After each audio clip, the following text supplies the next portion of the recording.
lebih ke konsep eco building, sirkulasi. Sudah bisa mendapatkan ibaratnya kayak si bangunan ini nantinya itu bisa seperti apa sih?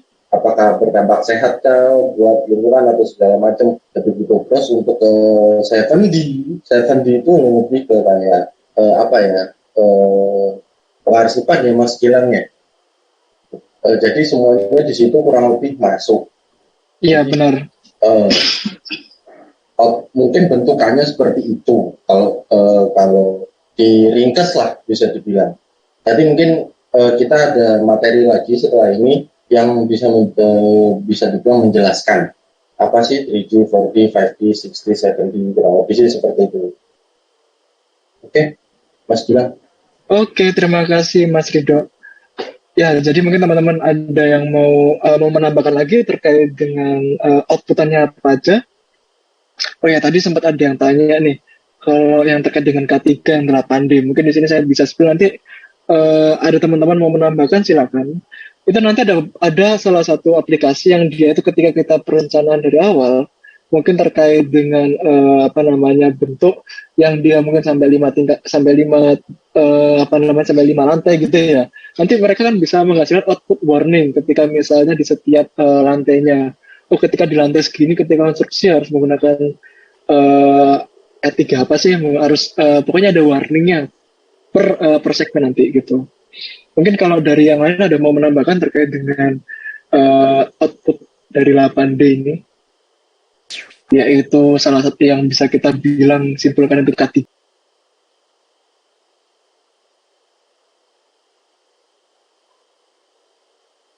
Silakan Kak Raffi.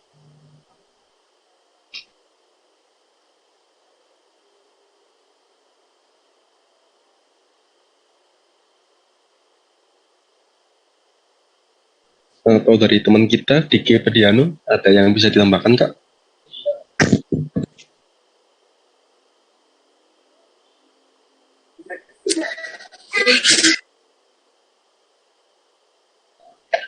Ini ada Pak Muhammad Ciregar. Ada yang mau ditanyakan Pak? Silakan. Izin tanya Pak. Dari lisensi softwarenya sendiri bagaimana ya Pak ya harganya untuk yang 3D, 4D, 5D itu berapa ya harganya ya? Itu aja sih Pak. Terima kasih Pak. Untuk izin Mas lisensi ya. Oke. Kalau terkait dengan harga lisensi nanti materi selanjutnya nanti akan menjawab terkait dengan terkait dengan estimasi dari per aplikasi. Nanti kita akan diskusi setelah itu. Kita dulu karena presentasi sudah siap, tapi nanti untuk materi selanjutnya nanti habis ini setelah dari saya. Kalau ini Mas untuk versi belajarnya ada nggak Mas? Oh ada. Ada. Learning. Kalau dari Autodesk itu bisa kita menggunakan student version. Jadi mungkin kalau mau caranya itu nanti teman-teman bisa langsung input meskipun udah lulus ya. Sebenarnya masih bisa, saya pernah coba ya terkait dengan naruh transkrip nilai nanti atau pinjam pokoknya ketika teman-teman sudah bisa masukin transkrip nilai atau ijazah misalnya, itu nanti mereka kan kedetek biasanya itu pernah yang paling lama sampai sehari ya. Ada sampai 3 hari juga nanti akan terjawab. Nanti ketika misalnya di situ teman-teman sudah tertulis dapat email terkait student version itu, ini saya ngomongin Autodesk ya. Itu nanti teman-teman bisa download semua aplikasi dari Autodesk itu. Dan kalau nggak salah batas waktunya itu nanti tergantung dari teman-teman settingnya dari temennya lulus kapan sampai kapan. Biasanya kemarin saya bisa itu sampai 2 tahun hingga 3 tahun kemarin. Kalau terakhir ketika saya kuliah dulu, saya dulu nyetingnya di situ sih. Tapi kalau Trimble itu juga bisa kalau Trimble itu. Trimble itu sudah bisa trialnya juga dan bahkan untuk versi studentnya. Mungkin teman-teman ada yang mau menambahkan terkait pengalaman untuk menggunakan student version. Kalau saya dulu kan kebiasaan menggunakan Autodesk. Jadi saya dulu menggunakan student version dari Autodesk untuk dulu Revit, Civil 3D dan lain-lain, dan ya untungnya dipermudah dengan adanya itu. Jadi kita bisa belajar terkait per dimensi. Kalau misalnya teman-teman sebelum mau kira-kira nih mau lisensi secara legal, dan itu wajib ya teman-teman ya. Kira-kira apa namanya fungsi nggak mungkin teman-teman bisa lihat trialnya dulu, menggunakan trialnya dulu 30 hari, atau teman-teman bisa mengajukan terkait lisensi Autodesk. Nanti teman-teman bisa mengikuti step by stepnya di situ. Mungkin nanti kapan-kapan coba kami buatkan terkait dengan tahap-tahapan ketika mau mengajukan student version mungkin di salah satu developer Autodesk atau dan lain-lainnya. Teman-teman juga kalau misalnya mau membantu, bisa juga terkait dengan membuat materi dan di skill juga di grup terkait student version di berbeda developer, atau mau menambahkan juga, silakan. Iya Mas, nambahin sedikit tadi untuk terkait lisensi ya. Lisensi itu bisa kita pakai trialnya atau yang student versionnya itu dengan syarat semua software ya. Kalau saya bilang software IC collection yang sudah pernah di download secara crack-crackan atau sejenisnya, itu kalau bisa di uninstall dulu, dihapus, karena dia itu biasanya kedetek di bagian IP si komputer kita atau laptopnya kita. Jadi menjaga nih, soalnya kan kemarin juga sempat ada teman-teman yang nyoba share di grup, kenapa mereka nggak bisa nge-share mereka nggak bisa nge-download ya kalau nggak salah. Nah itu biasanya ya kendalanya karena masih ada nyangkut software bajakannya si Auto IC Collection yang gitu kurang lebih. Oke Mas.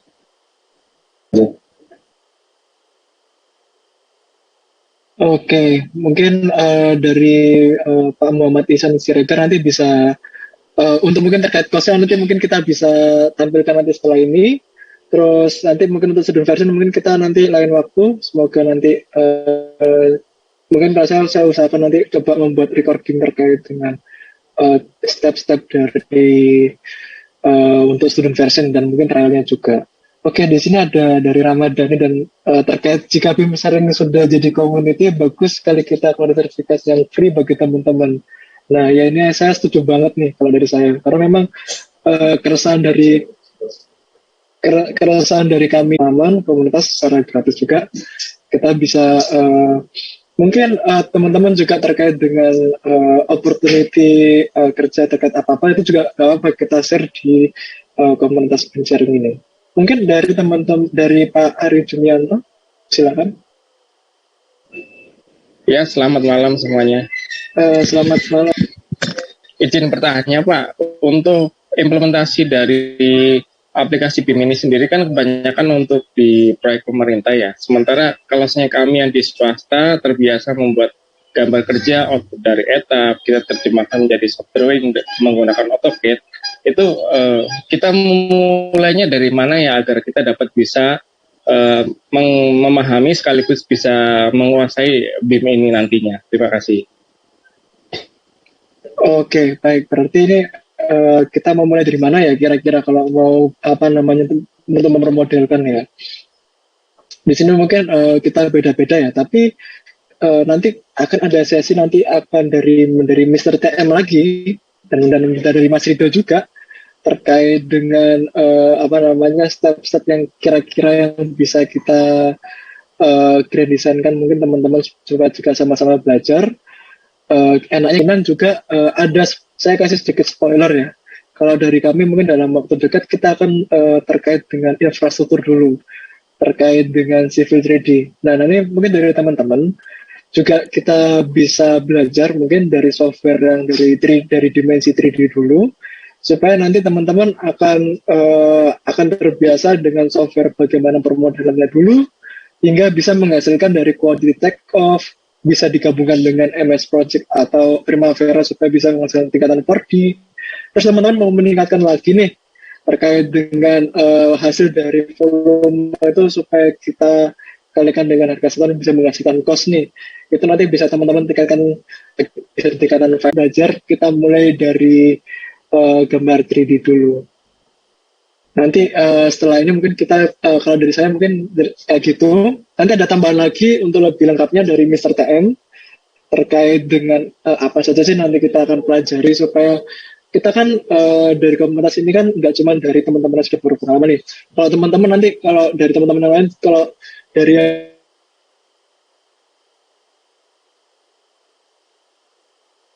pun dia nggak tahu dari apa-apa tapi pengen tahu, nggak apa-apa, suruh mereka join, share link, kita sudah share link. Kita di sini juga ada YouTube channelnya, setiap kali kita ada pembahasan kayak gini atau ada modul, kita kita bisa taruh di YouTube BIM sharing ini juga.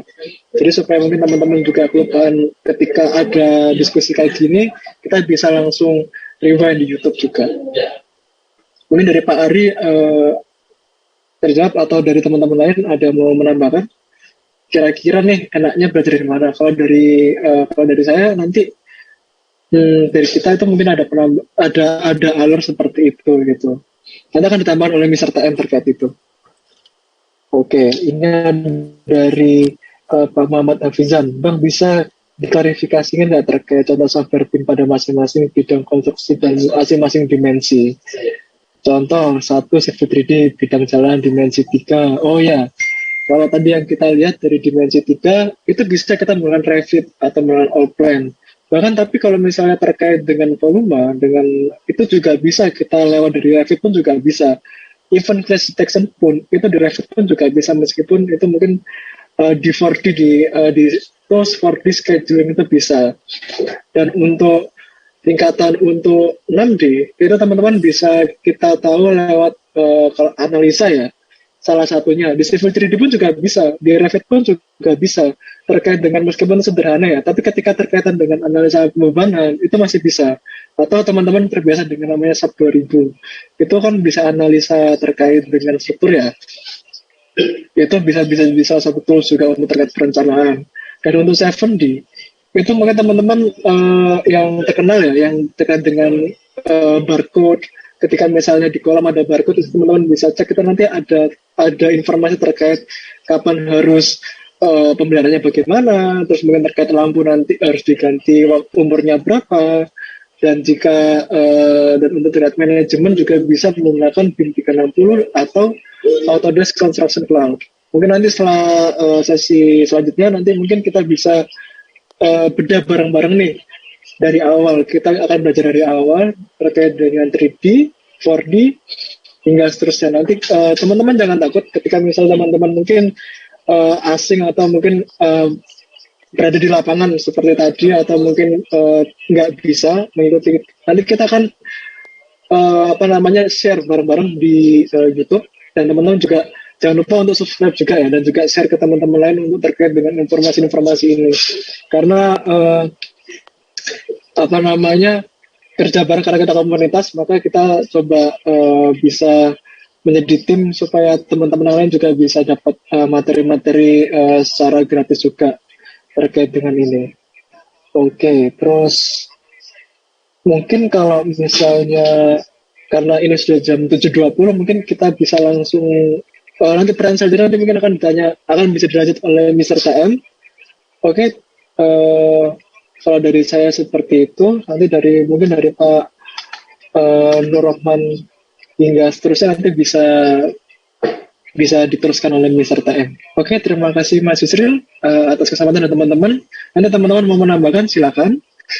Kalau dari saya seperti itu. Oke, terima kasih. Mohon maaf bila dari saya ada yang kurang, ada yang belum terjawab. Nanti kita bisa spill bareng-bareng di WA. Oke, mungkin silakan dari Mr. Yusril. Nanti kita bisa lanjut terkait materi selanjutnya dari Mr. TM. Oke, siap Mas Gemilang. Mantap sekali materi fundamental dunia. Jadi punya insight kembali saya ini. Teman-teman mungkin juga mulai ngerti, oh 3D gini, 4D gini, 7D gini. Dan nanti mungkin bakal lebih luas lagi pemahamannya nanti. Oke, sudah hadir kembali Mr. TM. Silakan Mr. TM lanjutkan materinya, Mas. Oh ya, sebelum saya masuk ke materi, tadi ada pertanyaan yang agak ini ya, harus perlu jawab memang. Kayak contohnya, worth it nggak sih kita beli sebenarnya BIM sama perangkatnya harus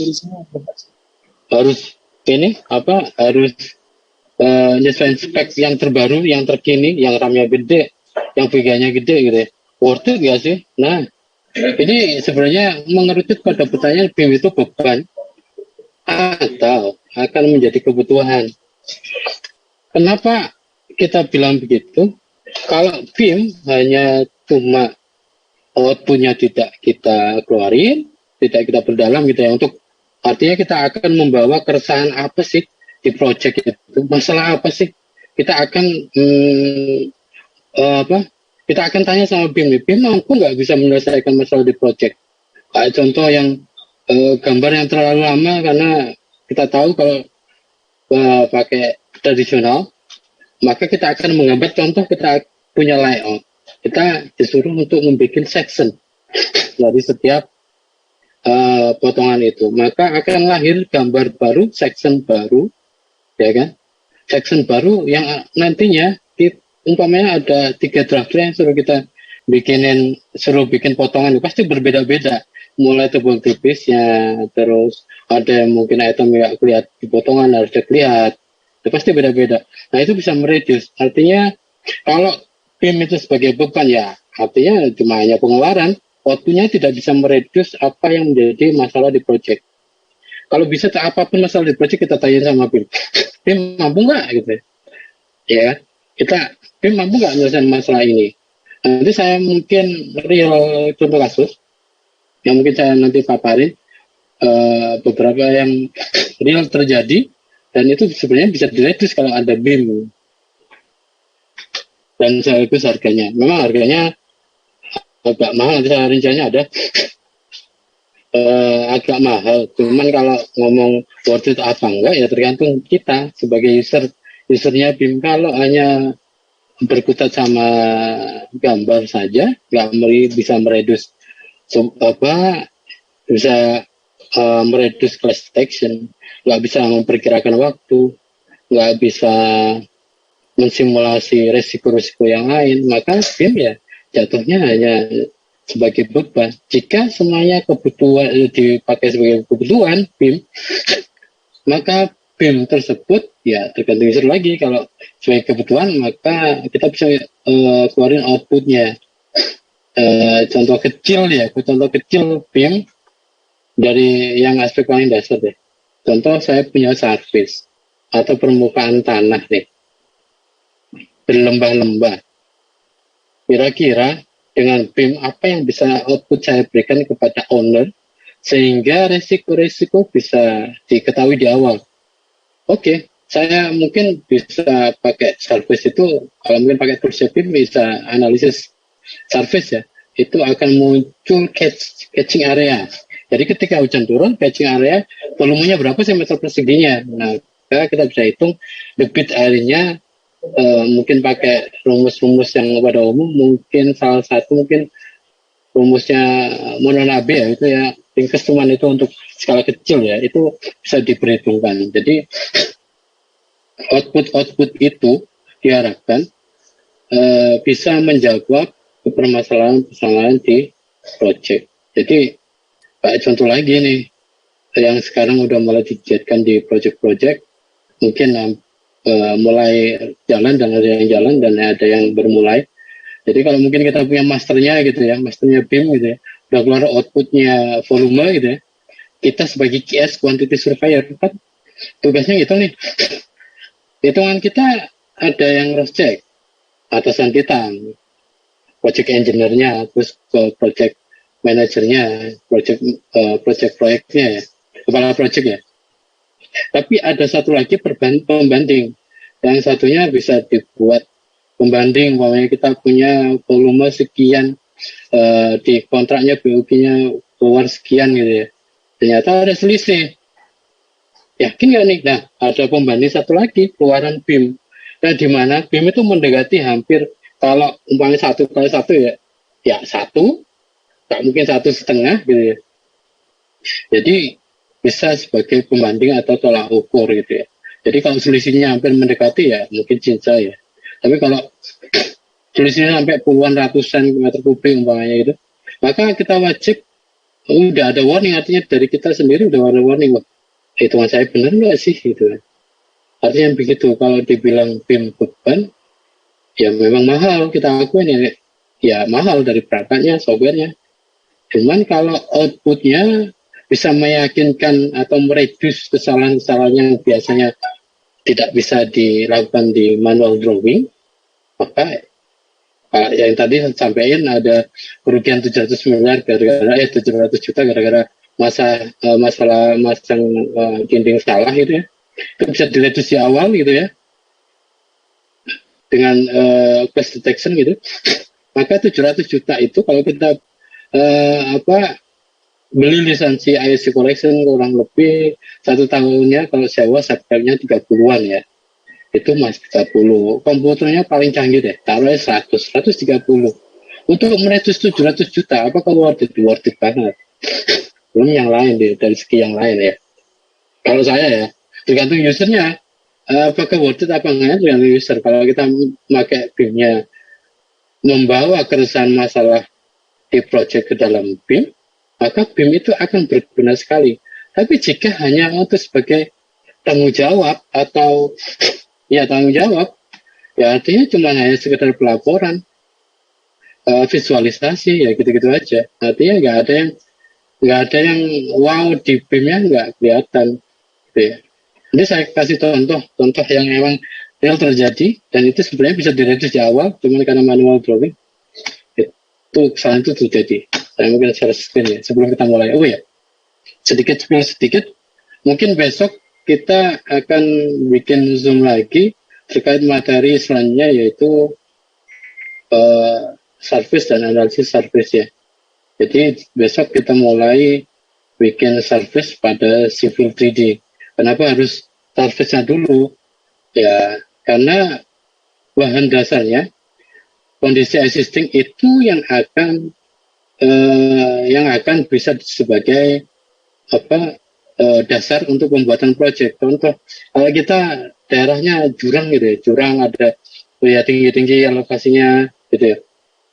Maka nggak mungkin kita bikin geometrik jalan. Pasti kita akan bikin struktur di situ jembatan kayak flyover kayak gitu ya. Jadi begitu.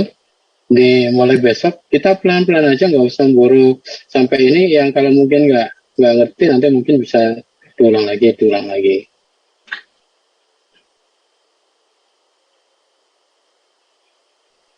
Ini ada pertanyaan banyak sebenarnya. Bisa bertanya Pak, kalau dari perusahaan apa Anda ada kategori untuk BIM? Perusahaan besar sudah mulai banyak yang BIM.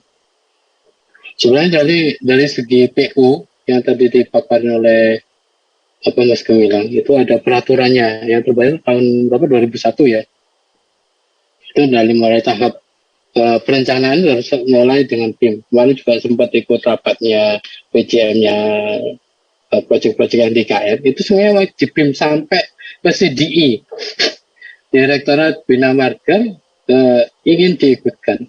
Artinya ingin memantau dan sebagai admin istilahnya bisa memantau secara langsung tanpa harus datang ke lokasi segala macam. Nah dari situ kan artinya walaupun kita ini ya semua paham bahwa di Indonesia ini yang paling sigap dan paling gercep itu kan kontraktor ya. Itu kenyataannya, benar. Tapi nggak apa-apa, mereka udah mulai juga ngikut kita gitu ya. Ya besok materinya bikin service dan analisis service. Nanti saya buka sebentar.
Oh sorry, ini mungkin resume dari paparan Mas Gilang tadi. Mungkin ini mencoba untuk membantu perspektif BIM itu biar seperti apa sih itu. Yang pertama, orang satu dia memegang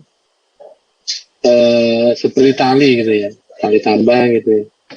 Yang satunya memegang beda yang berbentuk bulat itu gede gitu ya, dia kira pipa. Yang satunya karena dimensinya lebar, dia kira dinding. Dan satunya megang ya seperti tali karena panjang ya kan. Padahal itu semua adalah gajah. Nah ini fungsinya BIM untuk menyatukan semua ini supaya interpretasinya nggak beda-beda. Kalau kita mau bikin bangunan lantai 5, ya semua udah paham bahwa itu akan bikin lantai 5 dan modelnya seperti ini deh. Gak ada yang bikin, oh ini rumah sakit, yang satu, oh ya ini bikin pasar. Ya.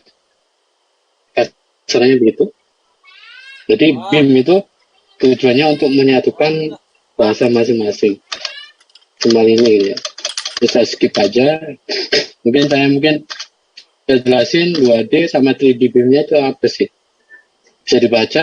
Kalau 2D ya memang terstandarisasi mulai dari ukuran dan lain, dimensi, tebal tipis dan lain. Terus kelemahannya ya manual. Ya terus interpretasinya pasti beda-beda. Yang saya sebutin tadi ada beberapa drafter suruh gambar potongan pasti beda-beda. Terus kesalahan desain sering terlambat. Nah ini sering terjadi juga. Karena kelambatan terdeteksi ya. Kalau karena kita BIM, udah 3D BIM, maka kita bukan hanya membuat objek, kita akan membuat objek yang dimana objek ini mengandung informasi yang banyak informasi sehingga ketika dilaksanakan atau dibikin gitu ya, maka resiko-resiko itu hampir tidak ada. Jadi nggak ada halangan gitu ya. Jadi memang terorganisasi, terancang gitu ya. Jadi 3D BIM sama manual drawing ya ini bedanya. Nah, ini tambahan informasi langsung dari ini dapat satu potongan dan lain-lain.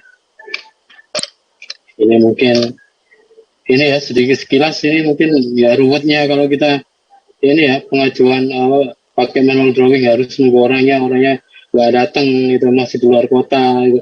Padahal kita udah note di situ di gambar kalau tidak disetujui selama 3 hari maka gambar itu dianggap di approve ya. Coba laksanain gambar dengan note tersebut. Maka secara hukum kita kalah. Artinya tidak ada persetujuan yang dari orang yang berkompeten atau yang terkait tentang pengesahan dokumen tersebut. Pernah dengar gitu nggak? Saya dulu sampai kalau jengkel aja ya pakai note 3 hari nggak diselesai atau nggak direview nggak ada balasan maka saya nggak approve. Padahal kalau kita kerjain maka kalau ada kesalahan maka kalau owner minta bongkar ya bongkar kita nggak ada kekuatan ya. Artinya gitu. Kalau BIM karena semuanya tersentralisasi maka semuanya akan pakai master BIM kita. Gitu ya. Ini workflow-nya mungkin seperti ini deh. Setelah gambar kontrak ada seperti pelaksanaan ternyata sebelumnya ya gambar kontraknya nggak mendeteksi kelas dan macam-macam. Maka pelaksanaan ketemu hal baru. Hal barunya itu kalau mungkin kita dapat surprise ulang tahun, it's okay, kejutan, senang, bahagia, sampai nangis ya, karena di surprisein teman. Tapi kalau surprise yang karena nemu crash gitu ya, udah mikir biaya, tukangnya, alatnya, waktunya, ya kan, maka ngeluh yang bikin PM itu akan pusing gitu ya. Ini yang 2D manual ya, manual drawing. Redesainnya itu juga nggak cuma butuh 1-2 hari desain ada justifikasi teknisnya segala macam, persetujuannya harus sekian sama orang ini ya, kalau orangnya gercep gitu kadang-kadang yang orang-orang yang berhak untuk menyetujui masih bulet aja nggak selesai ya. Kalau udah redesign 100.000 pasti ini mumet ya, ini schedule telat. BIM, gambar kontrak, proses BIM, muncul BIM model atau master BIM kita, maka outputnya kita keluarin. Nah, output ini yang nantinya akan mendukung statement kita, BIM itu sebenarnya kebutuhan kita. BIM itu sebenarnya worth it loh, walaupun mahal gitu ya. Mahal untuk investasi setahun 2 tahun untuk mereduce sekian rupiah gitu ya. Menurut saya worth it sekali. Ini tingkatan BIM tadi udah jelasin Mas Gilang, bisa dibaca-baca, nanti materinya mungkin saya bagiin. Ini udah juga, ini juga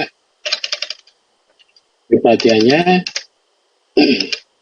Ya, kalau di infrastruktur itu kita implementasinya mulai dasar, yaitu fotogrammetri atau mungkin pengumpulan transferal dengan metode lain, yaitu dengan mungkin total station atau alat ukur yang lain, waterpass ya.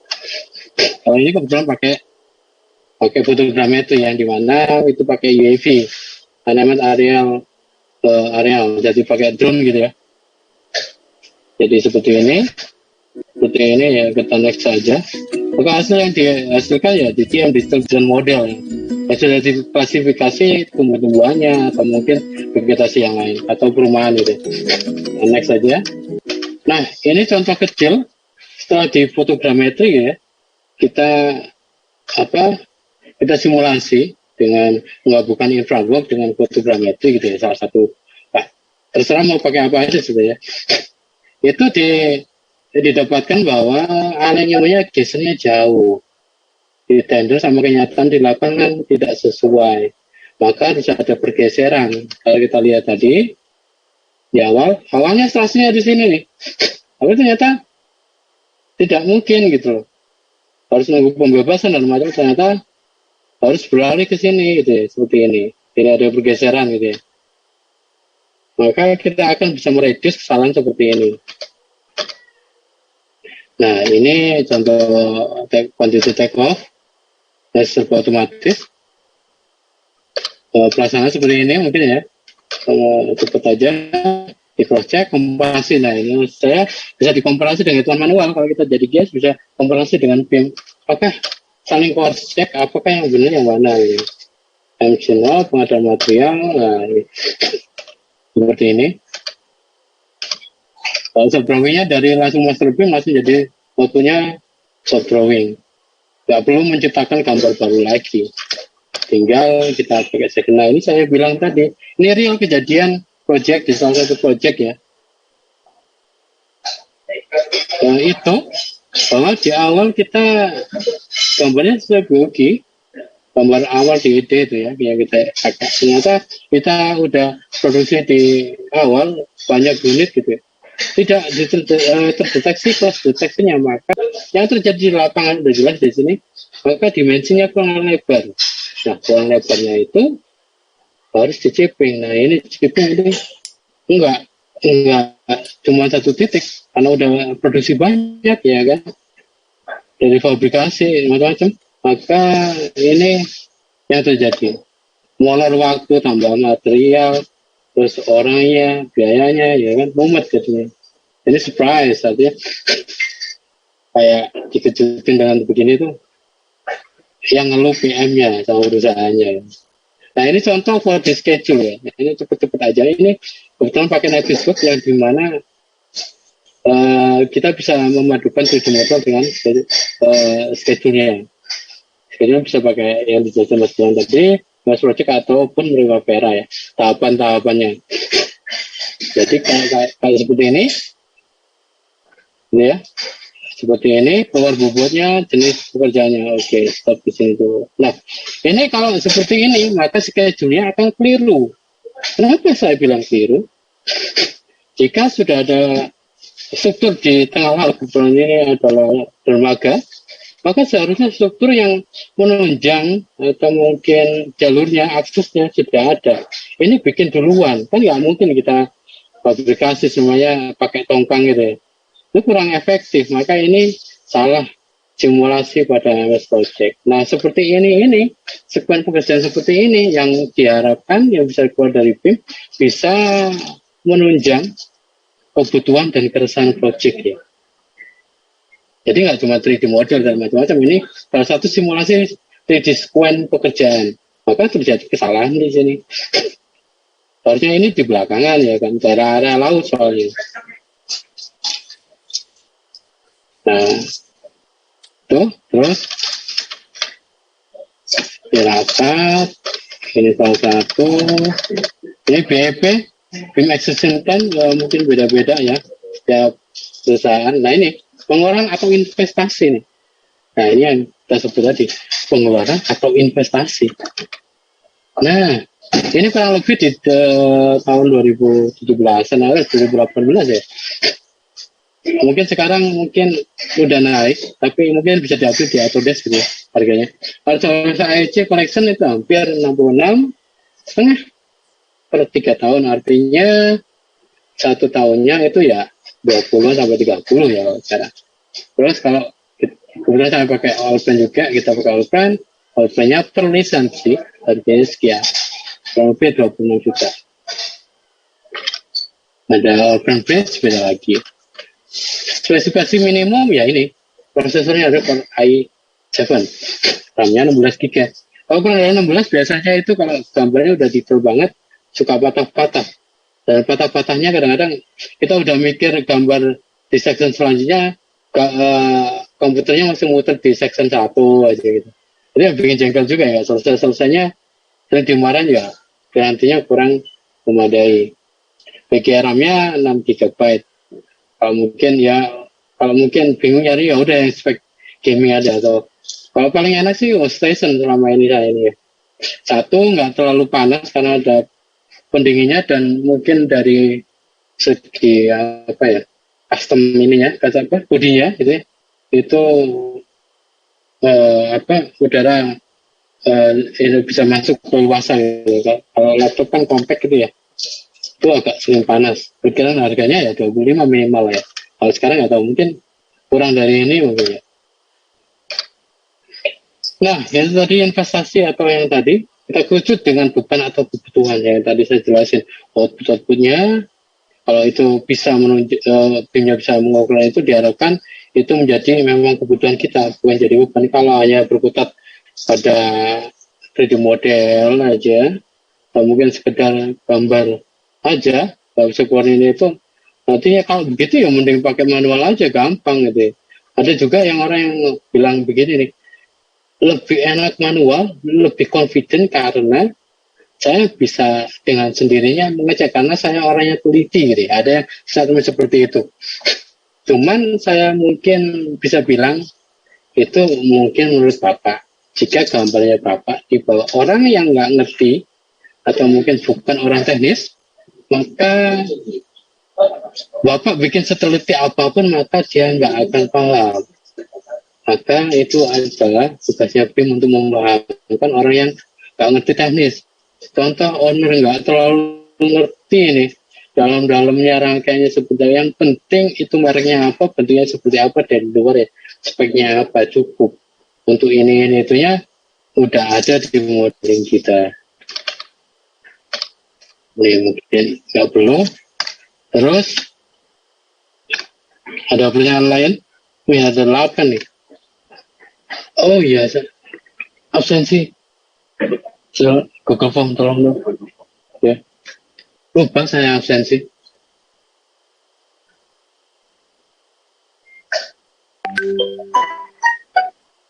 Apalagi ini sebenarnya berapa?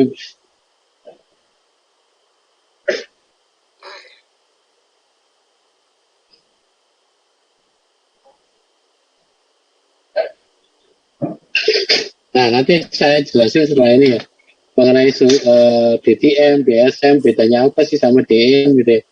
Ini saya jelasin. Bentar ya. Bentar.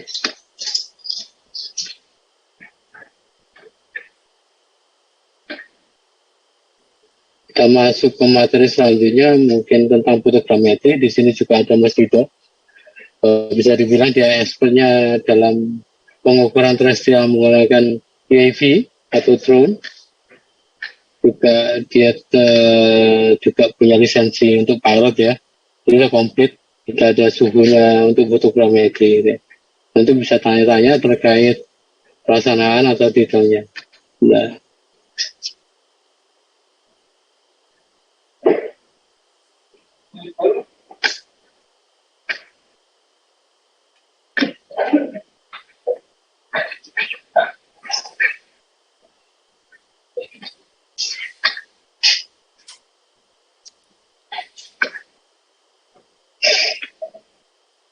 Nah, udah tertampil ya.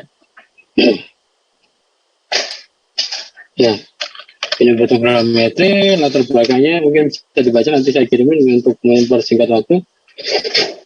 Mungkin istilah-istilah mungkin seperti ini mungkin nggak asing ya mungkin bagi teman-teman ya. Foto UAV itu apa, fotogrametri itu apa, mungkin bisa dibaca. Nah, ini kalau pakai GSOF ya, untuk Primax itu apa, GJP itu apa, mungkin saya jelasin tentang Primax sama GJP ya. Primax itu biasanya berupa kayak terpal yang dimana ada dua warna yang disaling silangkan, nanti di pertemuan titik tersebut kita tandai atau kita sebagai acuan mendirikan alat ukur, entah itu pakai total station atau pakai geodetik ya, geodetik. Terus GCP-nya itu ground control point, nah itu tadi yang alatnya tadi kita pasang di situ, kita ukur di situ ketinggiannya berapa. Tujuannya GCP itu ground control point itu apa sih gitu? Wah, saya punya RTK, drone RTK yang dimana sudah punya data langsung XYZ gitu ya, bisa langsung nangkep datanya langsung gitu ya. Kenapa harus ada GCP? Fungsinya GCP itu adalah alat kontrol untuk supaya si drone itu ketika ada kesalahan mengukur, kan drone itu banyak faktor yang bikin dia salah gitu ya. Faktor cuaca, faktor angin atau mungkin hujan ataupun faktor sensornya yang bermasalah karena panas gitu ya, macam-macam. Nah itu dikontrol dengan GCP. GCP itu nanti yang mengontrol drone-nya supaya itu mendekati benar ini. Semakin banyak GCP, maka pengukuran tersebut maka akan semakin detail atau semakin akurat. Match mungkin PM ya, singkatannya mungkin udah tahu, atau acuan untuk mengukur ya. Kalau mungkin di dunia fotografi itu kita bisa namakan match itu adalah order 0 ya. Nanti kalau mungkin pakai sistem jaringan itu bisa turun lagi order 1, 2 dan seterusnya. Ini bisa dibaca gitu ya, nomor singkat. Penggunaan fotogrametri ya survei bersama pemetaan, terus dokumentasi arkeologi, sama monitoring seperti apa? Contoh saya punya pembangkit listrik gitu ya, yang dimana itu kita harus mengontrol kondisi tersebut karena ada elemen-elemen yang harusnya dikontrol jika ada korosi atau apa namanya korosi itu, bahasa Jawanya kayengan gitu ya.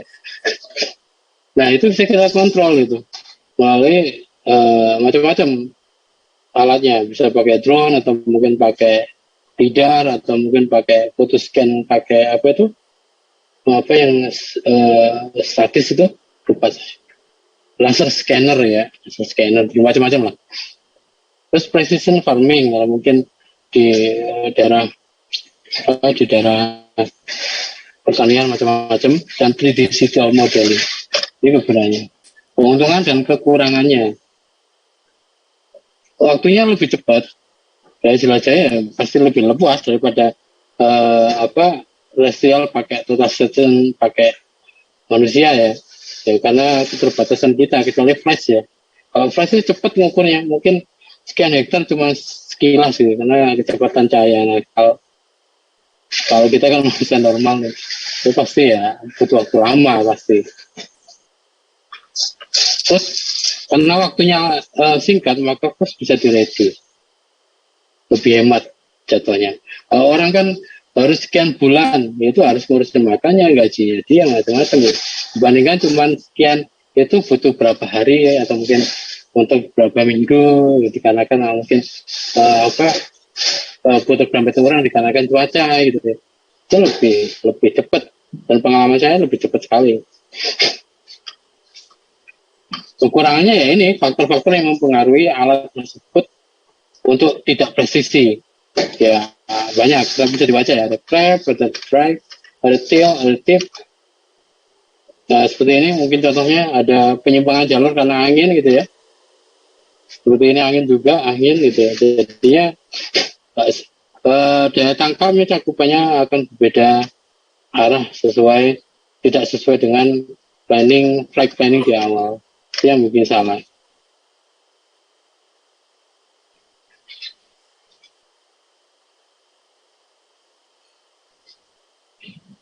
Nanti saya tunjukin, nanti saya balik lagi nanti. Ini mungkin istilahnya ya, multilateral GPS satelit bisa dibaca aja biar cepat. Ya, ada RTH ini tentang perdronan, ya artinya di remote controlnya ada nomor-nomor ini biasanya teman-teman mungkin sudah familiar. Mungkin pitch and roll dan lain udah mungkin yang sering pakai fotogrametri atau mungkin pakai drone udah ini ya, udah paham. Nah, ini ada GNSS, ada GPS. Selama ini kan kita kenal GPS nih ya. GPS-nya belum nyala tuh. Ini tuh. Sebenarnya agak kurang tepat sebenarnya istilah GPS kayak contoh punya GPS-nya mati gitu. Enggak, GPS-nya tetap hidup. Perangkat yang nangkep GPS itu yang belum nyala gitu. GPS itu satelit punya Amerika. Jadi GPS itu kepada dari Global Positioning System merupakan sistem navigasi berbasis satelit ya. Rentangnya 20,2 km dan ya ini derajatnya periodenya 12 jam. Jadi selama 12 jam ketika dia mengorbit maka akan kembali di titik yang sama.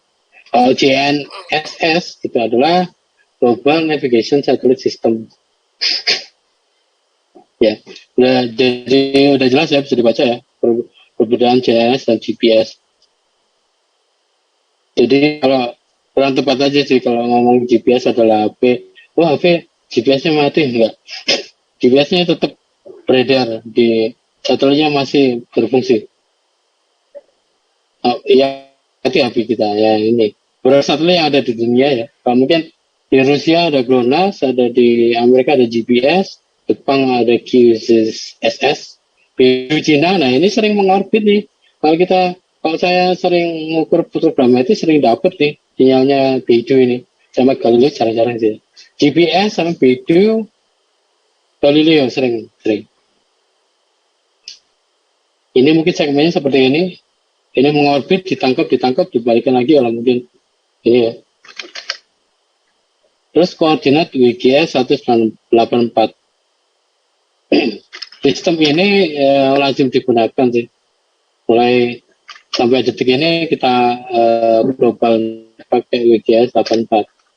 Mungkin bisa dibaca-baca nanti saya mungkin dari PPT ini. Yang berkenaan ya seperti ini konten survei GPS ya. Dengan GPS ya. Karena kita nggak perlu backside, kalau mungkin total station, kalau kita pakai theodolite itu harus ukurnya harus tinggi. Bayangin kalau kita ngukur sebelah gunung, terus sebelahnya gunung sebelahnya, maka kita nggak akan terlihat, ya kan? Maka ngukur selanjutnya maka akan nyari yang elevasi yang lebih datar ke samping-samping. Maka itu akan makan waktu banyak sehingga pakai survei dengan fotogrametri itu akan enggak terpengaruh sama kondisi alam seperti ini. Kalau mungkin terkendala sama vegetasi ya kita bisa pakai teknologi lidar, itu bisa masuk ke dalam sela-sela daun ya. Artinya nanti satu daun umpamanya diwakili dengan 20 poin, titik poin itu udah lumayan menggambarkan kondisi tanah ya kan. 20 poin satu pohon, umpamanya rentang pohonnya sama rantingnya kira-kira 4 meter gitu. Tidaknya dapat 4 poin atau 5 poin gitu ya. Artinya per 1 meter itu dia diukur. Ya kan? Otomatis ya lumayan 1 meter per interpolasinya 1 meter kan lumayan detail gitu ya kalau pakai lidar. Terus ini prinsip dasar menentukan posisi dengan GPS mungkin bisa dibaca. Visualisasinya seperti ini. Nah, ini kesalahannya banyak. Banyak. Maka dari itu butuh GCP untuk mengontrol kesalahan yang ditimbulkan. Banyak. kayak bias seperti ini, atau mungkin dapat sinyal satelitnya cuma 1 atau 2, paling minimal 12 7 9 sampai 12 ya kan, baru bisa akurat. Seperti ini spektrumnya.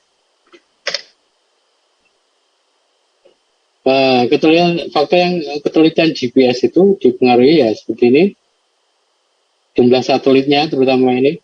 Makanya kalau setiap kali ngukur itu jarak 40 derajat itu jangan ada halangan, entah pohon ataupun rumah. Kalau ngukur pakai geodetik ya, geodetik itu kan sambung langsung ke satelit ya. Kemudian bisa dibaca pengukuran seperti ini stepnya. Seperti ini pengolahan dari seluruh GPS-nya. Ya, pengolahan GPS mungkin ada yang familiar dengan format Linux. Kita lewatin aja ya.